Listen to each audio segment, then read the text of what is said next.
Hello students, आज की class में हम लोग चैप्टर शुरू करने वाले हैं रियल नंबर्स। चलिए सबसे पहले हम लोग बात करते हैं नंबर्स के बारे में। नंबर्स क्या होते हैं? देखिए, अगर हम लोग बात करेंगे नंबर्स के बारे में तो हम कह सकते हैं कि ये ऐसे सिंबल होते हैं जिनसे कोई एक वैल्यू डिफाइन होती है। ठीक है, जैसे सपोज मैंने यहां पर कुछ डॉल बना दिए और मैंने बोला कि ये कितने हैं, तो आप इसको काउंट करेंगे 1 2 3। तो यह इनकी क्वांटिटी को बता रहा है और उसको एक हम सिंबॉलिक फॉर्म में लिख दे रहे हैं 3। तो यही आपका क्या है? नंबर्स है। ठीक है, तो नंबर्स क्या होते हैं? सिंबल्स होते हैं, वो किसी चीज की क्वांटिटी को रिप्रेजेंट करते हैं, ऐसे आप कह सकते हैं। ठीक है, जैसे आपका 3 हो गया, -1/2 हो गया, ये भी नंबर है, 0 हो गया, 7/8 हो गया, -√2 हो गया, √5/2 हुआ, √−5 हुआ। ये सभी क्या है? नंबर्स है। ये सब क्या है? नंबर्स है। अच्छा, अगर हम लोग नंबर्स की बात करें तो ये नंबर्स जो होते हैं दो टाइप के होते हैं। कौन कौन से टाइप होते हैं? एक को जानते हैं हम लोग रियल नंबर्स, एक होता है रियल नंबर्स, और दूसरे होते हैं इमेजिनरी नंबर्स। इमेजिनरी नंबर्स, तो ये कौन कौन से होते हैं? अगर हम लोग रियल नंबर्स की बात करें तो ऐसे नंबर्स कह सकते हैं जिनका कोई रियल वैल्यू हो, यानी वो एग्जिस्ट कर रहे हो, उनको हम लोग नंबर लाइन पे रिप्रेजेंट कर सकते हैं। ठीक है, यानी जिनका कोई एक रियल वैल्यू होगा, वो एग्जिस्ट कर रहे हैं, वही नंबर्स क्या होते हैं? रियल नंबर्स कहलाते हैं। तो इन सब में आप जो शुरू के ये लास्ट वाले को अगर छोड़ दिया जाए तो शुरू के ये जो भी देख रहे हैं ये सभी क्या है? रियल नंबर है। ये वास्तव में यानी रियल में ये एग्जिस्ट करते हैं और इनको हम लोग नंबर लाइन पे रिप्रेजेंट कर सकते हैं। इनका कोई रियल वैल्यू होता है, तो ये सभी क्या होंगे? रियल नंबर होंगे। 3 -1/2 0, 7/8, -√2 √5/2, ये सभी क्या है? रियल नंबर से। अब बात करेंगे इमेजिनरी नंबर्स। तो इमेजिनरी यानी कि ये इमेजिनेशन है, इनको नंबर लाइन पे आप रिप्रेजेंट नहीं कर पाएंगे। ये रियलिटी से इनका कोई वास्तविक रियलिटी से इनका कोई मतलब नहीं है। इनको आप कह सकते हैं कि ये इमेजिन किए गए हैं, इनको हम लोग कह सकते हैं इनका कोई रियल वैल्यू नहीं होता है। अब कहोगे ये सब कैसे होंगे? तो अगर हम लोग रूट के अंदर में -1 रख दें, रूट के अंदर में -2, रूट के अंदर में -3, रूट अंडर -4, रूट अंडर -5, ये सभी क्या है? इमेजिनरी नंबर है, इनका कोई रियल वैल्यू नहीं होता है। अब एक्चुअल में जब आप अगली क्लास 11th में जाएंगे तो मैं इनके बारे में बताऊंगा, इन इमेजिनरी नंबर्स के बारे में। तो वहां पे मैं आपको ये बताऊंगा इमेजिनरी नंबर के बारे में कि ये जो रूट अंडर -1 है, इसको एक ग्रीक सिंबल से रिप्रेजेंट किया जाता है इस तरह से, इसको बोलते हैं आयोटा। ठीक है, इसको क्या बोलते हैं? आयोटा। तो एक्चुअल में ये ग्रीक सिंबल है और इसको आयोटा से डिनोट करते हैं। यानी कि रूट अंडर -2 का मीनिंग हुआ √2 और आयोटा यहां बाहर आ जाएगा। समझ गए ना? इसका मतलब अगर इसको स्क्वायर करेंगे तो -1 किसके इक्वल हो जाएगा? आयोटा स्क्वायर के। समझ गए? तो इसके बारे में हम लोग बहुत डिटेल में पढ़ेंगे जब क्लास 11th में जाएंगे। तब हम लोग पहले आते हैं रियल नंबर्स के बारे में, जो आपके चैप्टर का भी नाम है। तो क्लास 9th में भी हमने याद होना चाहिए आपको कि क्लास 9th में भी हमने इसको पढ़ा था कि जो रियल नंबर्स होते हैं ये दो टाइप के होते हैं। ठीक है, रियल नंबर तो ऐसे आपने समझ लिया, और रियल नंबर दो टाइप्स के होते हैं। एक होता है रेशनल, एक होता है रेशनल नंबर्स, और दूसरा होता है इरेशनल। Irrational numbers. ठीक है, अब बात आती है रेशनल और इरेशनल की। तो हम लोग पढ़े हुए हैं, जूनियर क्लासेस से पढ़ते आ रहे हैं कि वे नंबर्स जो p बाई क्यू के फॉर्म में हो और यहाँ q जो हो कभी भी 0 के इक्वल ना हो, and p q belongs to integer. i for integer, i यहाँ लिख दे तो इंटीजर है, और ये जो सिंबल देख रहे हैं इसको कहते हैं बिलोंग्स टू। इसका मीनिंग क्या होता है, p और q इंटीजर से बिलोंग करते हैं, यानी कि p और q क्या है, इंटीजर है। इसको डिनोट करने के लिए सिंबल यूज करते हैं। ये तो आपका आसानी से हो जाता है ना, शॉर्ट फॉर्म में आप लिख पाते हैं। यानी कि p बाई क्यू के फॉर्म में होने चाहिए, आपके पास p बाई क्यू के फॉर्म में होने चाहिए नंबर्स, जहां डिनोमिनेटर में कभी भी 0 नहीं होगा और ऊपर और नीचे क्या होंगे, इंटीजर होंगे। तो वो क्या कहलाते हैं, रेशनल नंबर कहलाते हैं। जैसे आप इन्हीं में रेशनल नंबर कौन है, तो देखिए 3 भी रेशनल नंबर है, क्योंकि इसके डिनोमिनेटर में कुछ नहीं तो 1 है ना भाई, तो p बाई क्यू के फॉर्म में हो गया कि नहीं। आप -1/2, 0 भी आपका एक रेशनल नंबर है क्योंकि डिनोमिनेटर में 1 है। 7/8 ये सब क्या है, रेशनल नंबर है। और इरेशनल की बात करेंगे जिनको हम इस फॉर्म में नहीं लिख पाएंगे, है ना, p बाई क्यू के फॉर्म में नहीं लिख पाएंगे, जहां p और q इंटीजर हो। ठीक है, तो वो इरेशनल नंबर होते हैं। जैसे ये root under minus of root under 2, root under 5/2, ये सब क्या है, यहाँ पे लिख देते हैं रूट अंडर 2/3, ये सब क्या है, इरेशनल नंबर है। इनको देखो, आपको अगर सर p बाई क्यू के फॉर्म में तो ये भी है, लेकिन देखिए ये नीचे तो 2 इंटीजर है, क्या रूट अंडर 5 इंटीजर है, नहीं ना है, समझ गए ना। तो ये क्या कहलाएंगे, इरेशनल नंबर कहलाएंगे। समझ गए, इरेशनल नंबर और रेशनल नंबर। लेकिन अब जब हम लोग क्लास 10th में हैं और आप 9th भी पढ़ चुके हैं, तो वहां पे हमने देखा हुआ है 9th में फर्स्ट चैप्टर में ही कि अगर हम लोग बात करेंगे रेशनल नंबर की, तो रेशनल नंबर वैसे नंबर होते हैं, रेशनल नंबर वैसे नंबर होते हैं जिनका डेसिमल एक्सपेंशन जो होगा वह टर्मिनेटिंग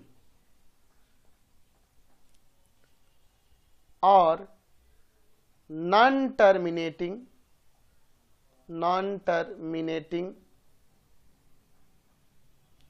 रिपीटिंग हो जाता है। ठीक है, नॉन टर्मिनेटिंग रिपीटिंग भी लिख सकते हैं, और या आप इसे रेकरिंग भी कह सकते हैं। ठीक है, रिपीटिंग भी कह सकते हैं, और रिपीटिंग कहिए या फिर आप इसको रेकरिंग भी कह सकते हैं। ठीक है, रेकरिंग। अब कहें इसका मतलब क्या है, टर्मिनेटिंग का मतलब है कि वो कट जाए, है ना, डेसिमल के 1-2 पॉइंट तक जाके कट जाएंगे, है ना। और नॉन टर्मिनेटिंग रिपीटिंग का मतलब क्या है कि कटे लेकिन वही नंबर्स बार बार रिपीट हो। अब समझिए दोनों का मतलब क्या है, नॉन टर्मिनेटिंग रिपीटिंग का मतलब और टर्मिनेटिंग का मतलब। जैसे मैं एक यहाँ पे नंबर लिखता हूँ 1/8 और एक लिखता हूँ 1/7, तो इसका डेसिमल एक्सपेंशन देखते हैं। 8 यहाँ 1 0 0 कितना बार में जाएगा, 1 टाइम्स में 8 2 0 2 टाइम्स 16 4 0 5 14। तो देखिए डेसिमल के कुछ प्लेस तक जाकर ये टर्मिनेट हो गया, कट गया। तो इस तरह के डेसिमल 1/8 को कहेंगे इसका डेसिमल एक्सपेंशन, इस रेशनल नंबर का डेसिमल एक्सपेंशन जो होगा वह टर्मिनेटिंग होगा। अब जैसे 1/7 इसको देखिए, ये भी रेशनल नंबर है, लेकिन इसको देखिए क्या होगा, 7 0 0 1 टाइम्स 7 3 0 4 28 2 0 2 14 14 6 0 8 56 4 0 5 35 5 0 7 49 1। देखो फिर से 1 आ गया, यहां शुरू में 1 था फिर 1 आ गया, यानी कि इसके बाद फिर वही आएगा 1 4 2 8 5 7, फिर वही आएगा 1 4 2 8 5 7। देख रहे ना, यही एक पैटर्न चल रहा है, यही बार बार रिपीट हो रहा है, देख रहे ना, रिपीट हो रहा है। तो इस तरह के डेसिमल एक्सपेंशन को कहते हैं नॉन टर्मिनेटिंग रिपीटिंग, यानी कि कट नहीं रहा पूरी तरह से, हमेशा ये क्या हो रहा है, बार बार रिपीट हो रहा है, वही एक इंटरवल पे नंबर्स रिपीट होते हैं, तो इनको नॉन टर्मिनेटिंग और रेकरिंग कहते हैं। रेकरिंग इसलिए क्योंकि इसको ऐसे लिख सकते हैं 0.142857 और इसके ऊपर बार दे देंगे, यानी रेकरिंग दे देंगे इस तरह से। तो इस तरह के डेसिमल एक्सपेंशन को नॉन टर्मिनेटिंग रिपीटिंग कहते हैं। तो इसका मतलब यह हुआ कि जो रेशनल नंबर होते हैं उनका डेसिमल में जब चेंज करेंगे तो वो टर्मिनेट होंगे या नॉन टर्मिनेटिंग रिपीटिंग होते हैं। आप कहोगे इरेशनल नंबर की सर, तो अगर हम लोग इरेशनल नंबर की बात करें तो इसको कह सकते हैं कि इसका डेसिमल एक्सपेंशन जो होगा ना वह नॉन टर्मिनेटिंग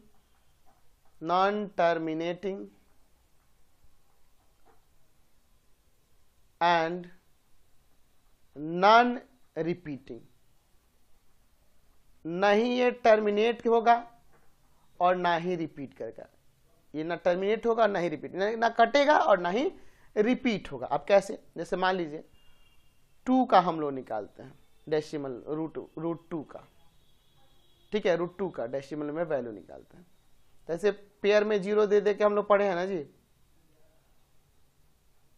ठीक है, इस तरह से 1 से ले जाएंगे एक बार में, 1 यहाँ पे डेसिमल लग जाएगा, 2 4 4 याद होना चाहिए आपको, यहाँ 4, यहाँ पे आ जाएगा 28 या 96 400 1 टाइम्स में, ऐसे करके 281, ठीक है, और यहाँ पे आ जाएगा 9 1 1, इस तरह से फिर 00 और ऐसे ही ये आगे बढ़ते जाएगा। तो अगर हम लोग इसका वैल्यू निकाल के देखें, चलिए तो हम लोग रूट 2 का एक बार वैल्यू निकाल के देखते हैं, है ना। तो अगर हम लोग रूट 2 की वैल्यू की बात करेंगे डेसिमल में, एक बार मैं कैलकुलेटर का यूज कर लेता हूं, ठीक है। तो डेसिमल में देखिए क्या आ रहा है, रूट 2 का वैल्यू 1.414623 ऐसे करके आ रहा है। यहाँ पे आप देखिए कई बार आपको लगेगा कि नंबर रिपीट होंगे, लेकिन रिपीट नहीं हो रहा। देखिए 4 के बाद यहाँ 1 है, लेकिन यहाँ 4 के बाद 2 है, आगे देखो कहीं 4 है, 4 के बाद देखो यहाँ 8 है। कोई पैटर्न आपको नहीं दिखेगा नंबर्स के बीच में, ठीक है। यहाँ देखिए ना 1 के बाद 4 है, यहाँ 1 के बाद 3 है, कोई पैटर्न नहीं दिख रहा है। तो इस तरह का डेसिमल एक्सपेंशन को नॉन टर्मिनेटिंग, नॉन रिपीटिंग और नॉन रेकरिंग कहा जाता है, समझ गए। यानी कि इरेशनल नंबर जो भी होते हैं वो नॉन टर्मिनेटिंग, नॉन रिपीटिंग होते हैं, और रेशनल नंबर टर्मिनेटिंग और नॉन टर्मिनेटिंग रिपीटिंग होते हैं। चलिए फिर से हम लोग अपने रेशनल नंबर पे आते हैं और यहाँ आगे देखते हैं, ठीक है। रेशनल इरेशनल समझ गए। अब रेशनल नंबर की बात करें तो इसे 2 पार्ट में हम यहाँ से डिवाइड कर सकते हैं। रेशनल नंबर 2 टाइप के हो सकते हैं। एक हो जाएगा आपका, कह सकते हैं कि रेशनल नंबर जो होगा उसे आप फ्रैक्शन के फॉर्म में देख सकते हैं, और दूसरा जो होगा वह इंटीजर के फॉर्म में, वो इंटीजर्स के फॉर्म में। फ्रैक्शन का मतलब समझ रहे हैं ना, इसमें जो फ्रैक्शन के फॉर्म में होंगे वो, यानी कि डिनोमिनेटर में 1 नहीं होना चाहिए। ऐसे रेशनल नंबर जिनके डिनोमिनेटर में 1 नहीं हो, बाकी अदर नंबर हो, जैसे मान लो 3/2 लिख दिए, -1/2 लिख दिए, 7/8 लिख दिए, है ना। आपका इस तरह से हम लोग लिख सकते हैं, मान लीजिए 7/11, इस तरह से ये आपके फ्रैक्शन हो जाएंगे। अब दूसरा इसको छोड़ के जो बाकी बच गए वो सारे इंटीजर में आ जाएंगे। ऐसे रेशनल नंबर जिनके डिनोमिनेटर में 1 हो, यानी कि 0 इसके डिनोमिनेटर में 1 है, 1 2 3 4 5 ऐसे इनफाइनाइट तक, और इसी तरह डिक्रीजिंग ऑर्डर में -1 -2 -3 -4 इस तरह से, ठीक है। तो ये आपके इंटीजर्स हो जाएंगे डिनोमिनेटर में। वैसे रेशनल नंबर जिनके डिनोमिनेटर में क्या हो, 1 हो, वो इंटीजर्स हो जाएंगे, ठीक है। अब इसके बाद अगर हम लोग बात करेंगे फ्रैक्शन की, तो फ्रैक्शन 2 टाइप से आप देख सकते हैं, ठीक है। एक को कहेंगे प्रॉपर फ्रैक्शन,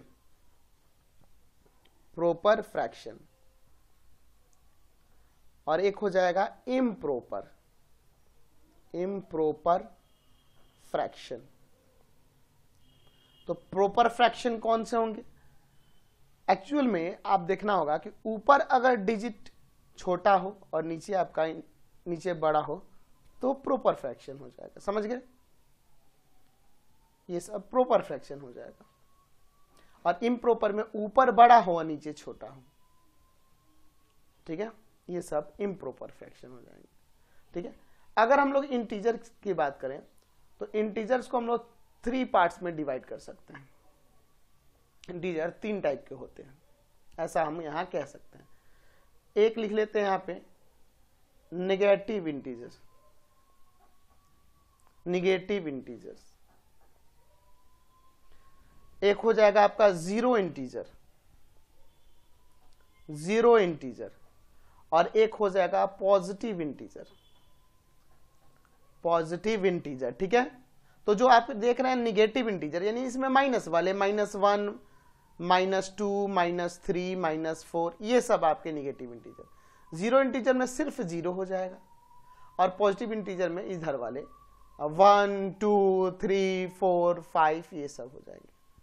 ठीक है, अब अगर हम लोग पॉजिटिव इंटीजर की बात करें तो ये 1 से शुरू हो रहा है। तो एक और चीज हम लोग डेफिनेशन पढ़े हैं कि वैसे नंबर्स जो 1 से शुरू कर काउंटिंग की तरफ बढ़ते हैं उनको नेचुरल नंबर भी कहते हैं। नेचुरल नंबर्स यानी कि हम कह सकते हैं कि जो पॉजिटिव इंटीजर है और नेचुरल नंबर एक ही है। अच्छा, अब हम क्या करते हैं कि जीरो इंटीजर और पॉजिटिव इंटीजर को एक साथ मिला देते हैं, यानी कि अब ये हो गया 0, 1, 2, 3, 4 ये सब, तो ये दोनों मिल जाएंगे तो क्या हो जाएगा?